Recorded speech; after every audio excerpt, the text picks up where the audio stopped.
Duty duty duty खाली दिन भर ड्यूटी। ई ना कि जे गढ़ी माई के मेला 5 साल बाद लागल बा तब पूरा घर परिवार के ले जाके घुमा दही। अत्ते का लबरती ना कइले बारिश रे, अस्थिर बैठ ना मुझौसा। का हो कौन सी के हाला होता?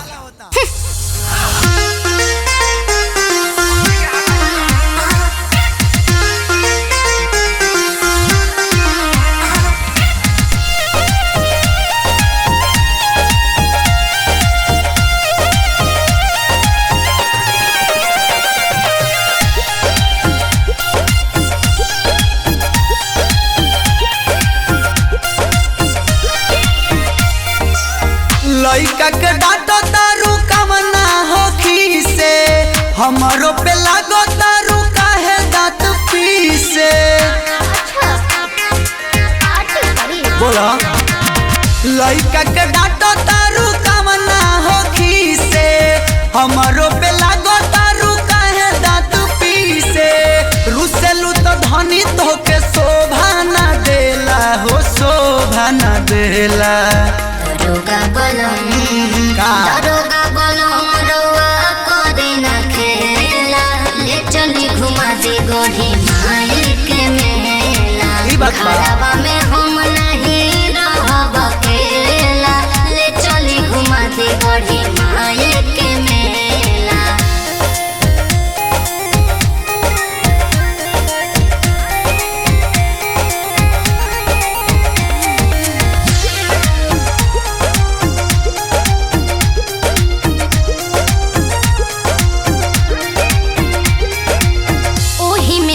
मेरा और ड्यूटी वाला गोल तब काहे रहतानी दूरे दूरे भागल, दूरे दूरे भागल। लइका बजाइब कि तोहके घुमाइब, तू ही बोल केने केने ड्यूटी निभाइब।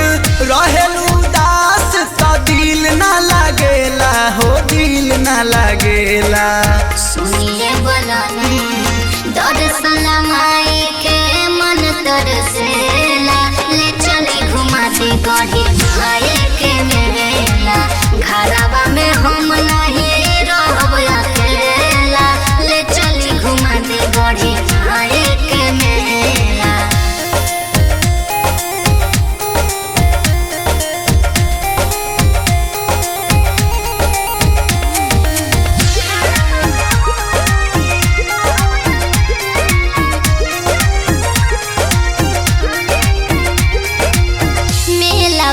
देहब का दिनवा सफर के, रह जानी हम पिया रोजो हर के, रोजो हर के। काहे अगुतालू ताहर पूरा होई आस हो, छुट्टी लेके चलल जाई करो विश्वास हो। तोहरे खुशी में हमरा खुशी मिलेला हो, खुशी मिलेला। राजन बलम सावरिया हो पिया करे ना झमेला, ले चली घुमा दे गढ़ी माई के मेला। घरवा में हम नहीं रहब अकेला, ले चली घुमा दे गढ़ी माई के मेला। ताहरी है जिद बता चलो। दरोगा बलम रउआ करे ना खेला, ले चली घुमा दे गढ़ी माई के मेला। घरवा में हम